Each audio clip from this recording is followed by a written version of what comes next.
পারে না, যে স্বরাষ্ট্র উপদেষ্টা আমার বোনের নিরাপত্তা দিতে পারে না, তার ক্ষমতায় থাকার, তার এই দায়িত্বে থাকার কোনো নৈতিক অধিকার নেই। দেখেন, এর আগেও স্বৈরাচারী সরকারের আমলেও দেশব্যাপী ব্যাপক পরিমাণে ধর্ষণ হয়েছে।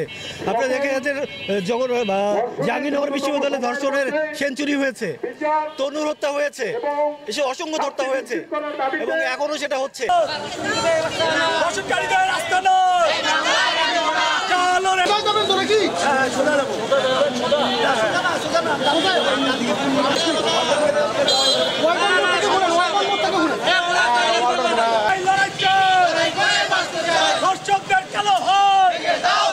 একদমই ঠিক বলেছেন, মানসিকতার সমস্যা তো আছেই।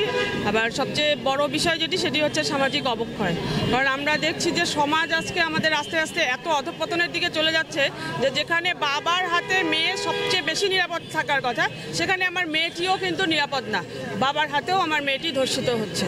তাহলে মেয়েরা যখন কোথাও নিরাপদ না, আমরা যখন কোথাও নিরাপদভাবে চলতে ফিরতে পারছি না, তখন আমরা বলবো সমাজের সর্বস্তরের মানুষের প্রতি আমাদের আহ্বান থাকবে, আপনারা পথে নামুন, আওয়াজ তুলুন।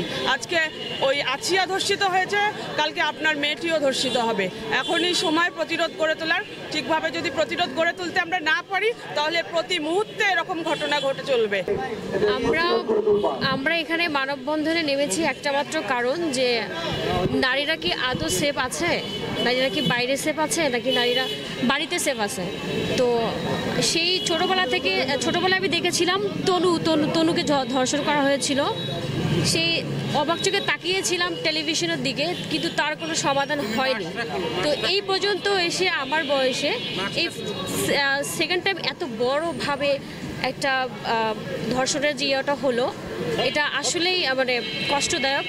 প্লাস আমরা চাই যে আমাদের ঘরে ঘরে যেন এই প্রতিরোধটা গড়ে ওঠে। প্লাস এটা যদি সমাধান না হয়, পরবর্তীতে আমরা কিন্তু আসলে আরো খারাপ পজিশনে চলে যাব। আজকে ওই যে আপনারা জানেন যে আসিয়ার পরিবারের যে কান্না, সেই কান্না গোটা বাংলাদেশের মানুষের কান্না। আপনারা জানেন ওই যে বরগুনায় পূজার বাবা মন্টু দাস, তার কন্যা ধর্ষণের ঘটনায় তিনি বাদী হয়ে মামলা করার পরে আজকে 6 দিনের মাথায় তাকে খুন করে বনের মধ্যে তার লাশ ফেলে রেখেছিল। আজকে আমরা কোন দেশে বাস করছি, যেই দেশে ধর্ষণের বিচার চাইলে খুন হতে হয়?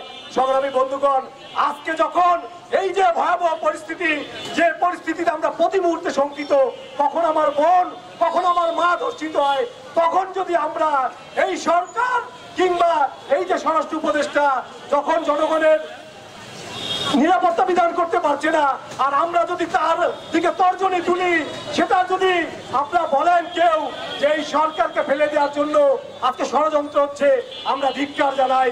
সংগ্রামী বন্ধুগণ, আমরা বলতে চাই যে আসিয়া সহ সাম্প্রতিক সময়ে যত ধর্ষণের ঘটনা সংঘটিত হয়েছে, সকল ধর্ষণের ঘটনার বিচার করতে হবে, দ্রুততম সময়ের মধ্যে শাস্তি নিশ্চিত করতে হবে। এই দাবিতে গোটা বাংলাদেশে যে আন্দোলন চলছে, তার সাথে সংহতি জানিয়ে আমরা আজকে এই মশাল মিছিলের কর্মসূচি হাতে নিয়েছি। দেখেন, এর আগেও স্বৈরাচারী সরকারের আমলেও দেশব্যাপী ব্যাপক পরিমাণে ধর্ষণ হয়েছে। আপনারা দেখে যাচ্ছেন জাহাঙ্গীরনগর বিশ্ববিদ্যালয়ে ধর্ষণের সেঞ্চুরি হয়েছে, তনুর হত্যা হয়েছে, এসব অসংখ্য হত্যা হয়েছে এবং এখনো সেটা হচ্ছে। সেই সময়ও ধর্ষকদের কোনো শাস্তি হয়নি।